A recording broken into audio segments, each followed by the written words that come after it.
आयकर कायद्यात व्यक्ती अर्थात पर्सन म्हणजे काय?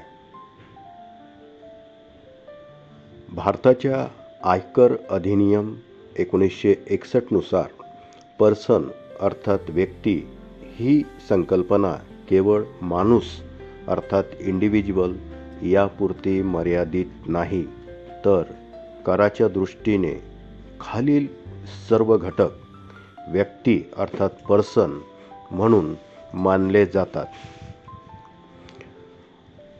आयकर कायद्यातील व्यक्तीची व्याख्या अनुच्छेद 2/31 यामध्ये समावेश होतो. व्यक्तीमध्ये खालील घटकांचा समावेश होतो. नंबर 1, व्यक्तिगत मनुष्य अर्थात इंडिव्हिज्युअल पर्सन, म्हणजे साधारण एखादा व्यक्तीसुद्धा व्यक्ती म्हणून समजला जातो. नंबर 2, हिंदू अविभाजित कुटुंब अर्थात Hindu undivided family. 3, company. 4, firm. 5, व्यक्तींचे संघ अर्थात असोसिएशन ऑफ पर्सन किंवा व्यक्तींचा समूह जे नफ्यासाठी एकत्र आलेले लोक असतात. 6, स्थानिक प्राधिकरण लोकल अथॉरिटी.